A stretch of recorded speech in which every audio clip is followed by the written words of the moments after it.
नमस्कार मंडळी, आजची बातमी आपल्या समोर घेऊन आलो ती ऐकून अंगावर काटा येईल. माणुसकीला काळीमा फासणारी ही घटना उत्तर प्रदेशमध्ये बिजनौर जिल्ह्यातील 10 मे 2025 रोजी रात्री 10 वाजता मुलगी आपल्या होणाऱ्या नवऱ्याला भेटायला गेली आणि बिजनौर जिल्ह्यातील एक किरतपूर पोलीस स्टेशनच्या हद्दीतील एक छोट्या गावात ही भयंकर घटना घडली. एक मुलगी होणाऱ्या नवऱ्याला भेटायला शेतात गेली होती. तेव्हा 18 वर्षाच्या दलित मुलीला त्या होणाऱ्या नवऱ्याच्या समोरच 6 नराधमांनी बलात्कार केला. त्या नराधमांनी होणाऱ्या नवऱ्याला पकडून ठेवले आणि तिच्यावर बलात्कार केला. नंतर तिला सांगितलं, तू कोणाला सांगितलं की तुला जीव मारू आणि तुझ्या नवऱ्याला पण मारू. ती मुलगी काही दिवस गप राहिली, कोणाला काही सांगितलं नाही.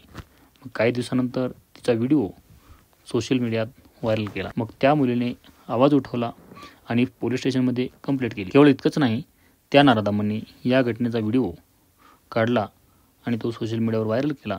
या सगळ्यामुळे तिचं आयुष्य उद्ध्वस्त झालं. मुलगी व नवरा दोघेही धक्क्यात आले. लग्नाचा आनंद एका क्षणात दुःखात बदलला. ही घटना इतकी भयंकर होती, एवढी भयंकर होती की तिच्या गावात पूर्ण खळबळ उडाली. पोलिसांनी तातडीने गुन्हा दाखल केला असून सर्व 6 आरोपींना अटक केली आहे.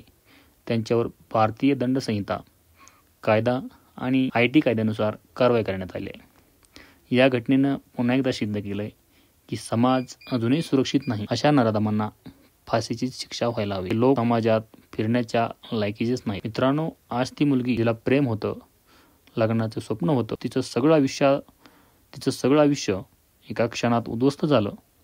या घटनेवर तुमचं मत काय आहे? आरोपींना काय शिक्षा मिळायला हवी?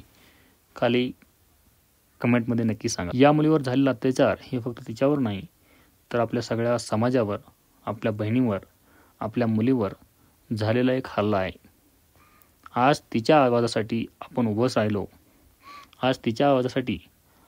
राहिलो तर उद्या कोणाचं तरी आयुष्य वाचू शकतं. चूप बसणं म्हणजे त्या अन्यायाला परवानगी देणं आहे आणि आपण असं कधी होऊ देणार नाही. आपण जर आवाज उठवला तर व्यवस्था हादरेल आणि अन्याय करणाऱ्या त्या गुन्ह्याची किंमत मोजावी लागेल. वेळ आहे नुसतं पाहत बसायची नाही, तर न्यायासाठी उभं राहा. ज्याचं जमेल तो मदतीचा हात द्यावा, पण कोणीही गप्प बसू नये.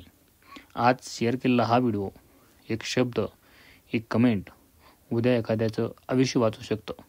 जर तुम्हाला वाटलं असेल की ही बातमी इतरांपर्यंत पोहोचायला हवी, तर हा व्हिडिओ शेअर करा. तिच्या आवाजाला ताकद द्या. अन्यायाविरुद्ध उभं राहा. धन्यवाद.